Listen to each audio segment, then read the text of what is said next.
मैले घर छोडे म उडे ताकि तिमीलाई घर नछोडिकन म उडाउन सकूँ। जे मैले पाइन त्यो सब तिम्रा लागि म आफै पुर्याउन सकूँ। यो पाइन भनेर सँगै रोएका दिनहरू सम्झिएर नै यो विदेशिएको म अब बस तिम्रा रहर पुरा होस् त्यति कमाउन सकूँ।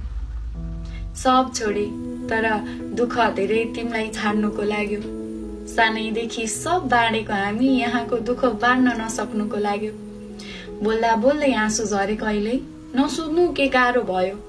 दिनमा 10 चोटि लड्ने हामी हप्तामा 1 पटक बोल्दा साह्रो भयो। मलाई थाहा छ मन परेको सामान किन्न 10 चोटि सोच्छौ तिमी। आमा बाउको लाचारी देख्दा लाग्छ आफै बोझ हौ तिमी। तर कहिल्यै मौका मिले हेर्नु मेरो नजरले आफूलाई। मेरो प्राण मेरो सब थोक हौ तिमी। पठाउँछु आइफोन युरो पनि टन्नै पठाउँछु तिमीलाई। कुनै बेहुली सजिएकी छैनन् त्यसरी सजाउँछु तिमीलाई।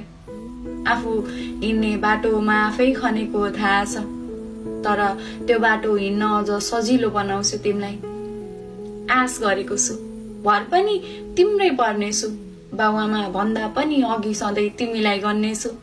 ढाल बन्छु तिम्रो खुसी सधैँ पहिला तिम्रो हेर्छु। ढुक्क हुनु अप्ठ्यारो आए केही तिमी भन्दा अघि म सर्छु। धेरै केही नसोच तिमी मस्त पढिदेऊ।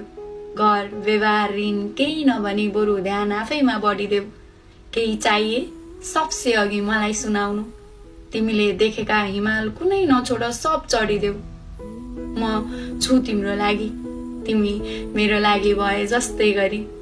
तिम्रो इच्छा सबै म पुरा गर्छु गर्न परे बरु कष्टै गरी। थाहा छ नभनी पनि सम्झिएको त छौ तिमीले मलाई। कुनै सन्तानले आफ्नो आमा सम्झे जस्तै गरी।